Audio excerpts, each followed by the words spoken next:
వచ్చిన తర్వాత ఒకరికొకరికి మాట్లాడుకోవడం అన్నది ఏదో జరిగినప్పుడు దానికోసం ఇప్పుడు రాజాగారిని మాట్లాడినప్పుడు మీరు ఎవరు మాట్లాడలే, ప్రెస్ మీట్ పెట్టి మీరు చెయ్యాలి కదా.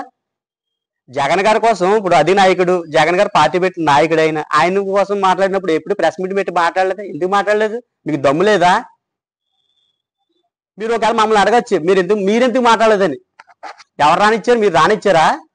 మీరు ఎప్పుడైనా రానిచ్చారా? రే అయ్యే ఏంటది? ఎవరి కాలుగా ఉన్నాయి మీరు చేసినట్టు ద్రోహాలు మా మీద ఎన్నైతే ఉన్నాయో అన్ని మాకు తెలుసు. అయినా సరే మేము మాట్లాడకుండా ఎప్పుడు ఊరుకున్నాం. కానీ ఏంటంటే పార్టీ పరంగా మీరు చేసినటువంటి కార్యాలకి తప్పుడు కార్యాలు అయ్యి అందుకని మాట్లాడవలసి వస్తుంది. లేకపోతే మాకు పని ఏంటండి? మీకోసం మాట్లాడుతాం, మాకు అదే అవసరం ఏంటి? మీరు ఏదో అనుకోవచ్చు. వాళ్ళు ఏముందండి, వెనకాల ఉన్న వాళ్ళు ఇద్దరు పాపం వాళ్ళు బలైపోతారు. ఎవడు బలైపోతాడో? నీ తమ్ముడి ఇంటికి వచ్చి నాకు వార్నింగ్ ఇచ్చి నేను భయపడ్డాను, నువ్వు ఇచ్చి ఇంటికి వచ్చి భయపడతాడు. నేను భయపడే ప్రసక్తి లేదు. మాకేమి లేవు, ఆస్తులు లేవు, పాస్తులు లేవు. మీరు భయపడాలా, మాకు భయమేమి లేదు.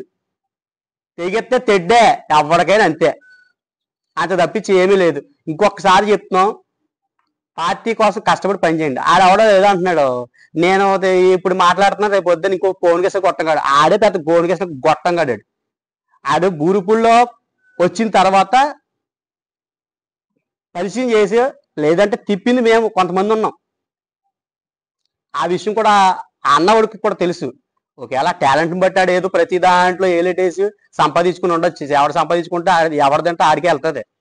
మాకేం ఉండదు, మాకేం భయాలేం లేవు. ఫోన్ కేసు కొట్టమన్నా ఒకటే, ఏదైనా ఒకటే మేము అనగలం. నువ్వు చేసిన ఎదవ రాజకీయాల వల్ల ఇవాళ వైఎస్ఆర్సీపీ బూరుగుపూడి ఇలా తగిలేడింది. అలాంటి తగులు పెట్టిన వ్యక్తిని మళ్ళీ నువ్వు తీసుకుని ఆడి చేత మాట్లాడిపెడుతున్నావు అంటే నీకు సిగ్గుందా? మాట్లాడిపించిన వ్యక్తులకి ఎంతమంది అయితే మాట్లాడారో అంతమంది కూడా చెప్తున్నావు, సిగ్గుంది అసలు? అలాంటి వ్యక్తిని మీరు పక్కన కూర్చోబెట్టుకుని మాట్లాడతాకే. ఇవన్నీ కూడా ఒకసారి ఆలోచించి మేము చేసిన తప్ప మీరు చేసిన తప్ప అని ఆలోచించుకుని మనస్సాక్షికి భయపడితే చాలండి, ఏం అవసరం లేదు.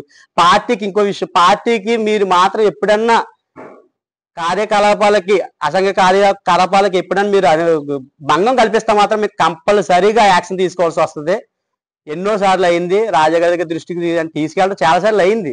వాళ్ళకు కూడా ఎవరిని ఇప్పుడు 2 కోళ్ళు మీకు ఏ కోళ్ళు కావాలంటే ఎవరు మాట్లాడగలరు? అలాంటి వ్యక్తులు తేజ గారు అవని సర్రాజు గారు అవని వైఎస్ఆర్సీపీ బూరుగుపూడికి ఆయన కూడా ఏం మాట్లాడలేరు.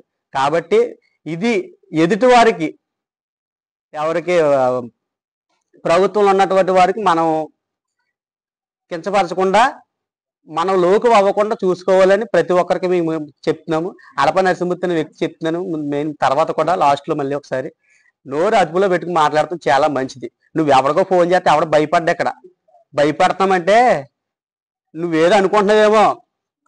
చెప్తున్నాగా మళ్ళీ తెగెత్తే తెడ్డే లేకం, నీకు ఏం ఉండదు. ఒక్కసారి అదుపులో పెట్టుకుని మాట్లాడు. ఎదుటివంటి తేజ గారి ఇంట్లో వాళ్ళు కూడా లాగిన ఇష్టం వచ్చినట్టు మాట్లాడుతున్నాం. ఆయన ఎవరు మేకా నెహ్రూ రాజు గారి కోసం మాట్లాడుతున్నాం. ఒక విషయం చెప్తున్నాను, 10 సంవత్సరాల నుంచో అంతకు ముందు నుంచో నేను పార్టీ అంటున్నారు, పెద్దగా ఉన్నారు. దేనికి మాలాటో వెళ్ళి పిలుచుకుని వస్తే వచ్చి కూర్చుంటాకే. ఎవరికైనా ఫోన్ చేసి ఇలా ఉందనా అదేమీ లేదు. ఏదైనా కార్యకలాపం జరిగేటప్పుడు ఏదైనా రావడమా ఏమీ లేదు. పెద్దగా దేనికి నాది 6 సార్లు తీసేస్తాకే ప్రయత్నించారు అని అంటున్నారు. ఆయన 6 సార్లు ఎవరు తీసేస్తారండి? ఇప్పుడు 5 సంవత్సరాలు ఉంటుంది. ఇంకోసారి ఎవరో ఏదో సామాజిక వర్గం వారికి ఉండాలి కదా. కష్టపడిన వాళ్ళు ఎస్సీ వర్గంలో చాలా మంది ఉన్నాం మేము, మరి ఇవ్వాలి కదా మాకు. ఒక ఓసీ బీసీలకే కదా, ఎస్సీలకి ఏమి ఉండవా? దానికోసం ఏదో అడిగి చెప్పినందుకు చాలా మంది నా మీద 6 సార్లు పెట్టారు. అది సర్రాజు గారి దయ వల్ల ఎలా ఉంది ఏంటి? దానివల్ల నీకు కలిసి వచ్చింది ఏముందా? ఒక పని చేసావా? పని అంటే ఎవరికైనా ఫోన్ చేసి మీటింగ్ అని కానీ అసలు ఏదైనా ఇన్ఫర్మేషన్ అన్నది ఇచ్చావా? లేదు. ఏదో ఇంట్లో రాజకీయ ఏంటిది, ఇంట్లో ఆడవాళ్ళు లాక్కొచ్చి ఇష్టం వచ్చినట్లు మాట్లాడుతున్నావు. మీకు జరిగిన ఇంట్లో మీ పరిస్థితి మీకు తెలీదా? ఎవరికైనా తెలియదు అనుకుంటున్నారు ఏంటి? తెలుసు. అవన్నీ బయట పెడితే ఒకరు విమర్శించుకోవడం జరుగుతుంది. ఇది మన పార్టీలో వైఎస్ఆర్సీపీలో ఉన్న వ్యక్తులమే. అవన్నీ తగదు. చాలా తప్పుడు మాటలు మాట్లాడుతున్నారు వీరు. తేజ గారంట ఈ జనసేన టికెట్ రాగానే బత్తుల బలరామకృష్ణకి వెళ్ళిపోయి, నువ్వు చూసావా? నువ్వు పెట్టావా?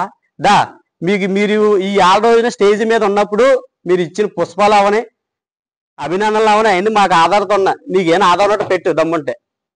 మాట్లాడామంటే ఆధారాలతో మాట్లాడాలా. మాకు ఆధారం లేకుండా మేము ఎప్పుడైనా వచ్చామా? మేము ఎప్పుడైనా మాట్లాడామా? ప్రెస్ మీట్ పెట్టి ఆధారాలు ఉండాలా. ఆధారాలు ఉండి మాట్లాడాలా.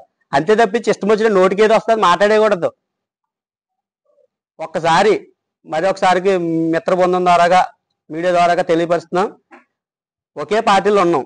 ఆ పార్టీని భ్రష్టు పట్టేలాగా విధంగా మీరు తీసుకురావద్దు. నాయకులు ఉన్నప్పుడు ఆ నాయకులుగా ఉన్న వ్యక్తులు కూడా ఒకరు విమర్శించి కూడా తగదు.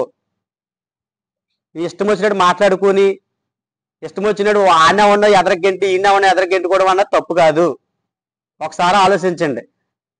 నరసింహమూర్తి అనే వ్యక్తి మాత్రం అలా మాట్లాడడం చాలా తప్పది. మేము తీవ్రంగా ఖండిస్తున్నాం. ఇష్టం వచ్చినట్టు మాట్లాడడం, ఇంట్లో ఆడవాళ్ళు అవన్నీ, తల్లిదండ్రులు అవన్నీ, తాతలు అవన్నీ, మీ తాతలు ఎవడో ఎవరికి తేలదు ఎక్కడ, మీ అనకూడదు మీ నాన్నగారు ఎవరో ఎవరికి తేలదు ఎక్కడ. నువ్వు తెలుసు అసలు ఎవరికన్నా? మీ తమ్ముడు తెలుసు. మీ తమ్ముడు వైఎస్ఆర్సీపీలో ఫస్ట్ ఉన్న వ్యక్తి ఆయనే. కాపు సామాజిక వర్గంలో అరప శ్రీను వ్యక్తి ఉన్నాడు. ఇక్కడ ఎవరు లేరు, సర్రాజు గారు లేరు. కాపు సామాజిక వర్గంలో అరప శ్రీనివాస్ ఉన్నాడు. 2009 పీఆర్పీ పెట్టిన పీఆర్పీకి వెళ్ళిపోయాడు. 2011లో వైఎస్ఆర్ పెట్టినప్పుడు వైఎస్ఆర్లోకి వచ్చాడు. అఖిల పక్షం అంటే ఏ పక్షం? నువ్వు ఏ నాయకుడు అంటే అఖిల పక్ష నాయకుడు. ఏ పక్షం? ఏదో పక్షం ఉంటది కదా, అది చెప్పే దమ్ము కూడా లేదు, చెప్పుకుని దమ్ము లేదని అఖిల పక్ష నాయకుడు అండి. అఖిల పక్ష నాయకుడు అండి. అఖిల పక్షం అంటే ఏ పక్షం? దాంట్లో అఖిల పక్షం అంటే చాలా ఉన్నాయి. వైఎస్ఆర్ ఉంది, టీడీపీ ఉంది, ఇప్పుడు ఉన్న జనసేన ఉంది, సిపిఎం ఉంది, కొన్ని పార్టీలు ఉన్నాయి. ఏది లేదు కదా, చెప్పుకుని దమ్ము లేదు. ఆడదప్పుడు ఎక్కేందుకు? ఒక పార్టీని అంటున్నావు, ఈ పార్టీ తోటి ఆ పార్టీలోకి వెళ్తావు. నువ్వు వెళ్ళలేదా? 2009లో పీఆర్పీ పెట్టినప్పుడు నువ్వు వెళ్ళలేదా? చెప్పుకుంటే చాలా ఉన్నాయండి. మాకు తెలిసిన వ్యక్తులు కాబట్టి ఎంతసేపు మాట్లాడవలసి వచ్చింది. చాలా వరకు ఉన్నాయి చెప్పుకుంటే. మీరు ఎవరిని బెదిరించినా మేము భయపడే ప్రసక్తే లేదు. ఏదైనా తేల్చేసుకుందామంటే రోడ్ ఎక్కేద్దాం, చూసుకోండి. ఇంకొకసారి కానీ నాయకుడిగా ఉన్నటువంటి తేజ గారిని, ఆయన వెనకాల ఉన్నవాళ్ళు గంజా ఎవరు గంజా తాగుతాడు తెలుసు కదా మీకు. మీ వెనకాల ఉన్నవాడు ఎంత మందు తాగుతాడో, ఏం చేస్తాడో, ఎన్ని ఎద పనులు చేస్తాడో ఆయన దగ్గర పెట్టుకున్నవాళ్ళు మీరు. మా దగ్గర ఏం లేడు కదా. ఇష్టాసారంగా మాట్లాడి మేము నరసింహమూర్తిని తిట్టినోడు ఆడే, అర్బన శ్రీనివాసం తిట్టినోడు ఆడే, సర్రాజు గారిని తిట్టినోడు ఆడే. ఎవరిని తిట్టలేదు. అదే మన సచివాలయం గొడవ కూడా ఫస్ట్ గొడవ పెట్టిందాడు.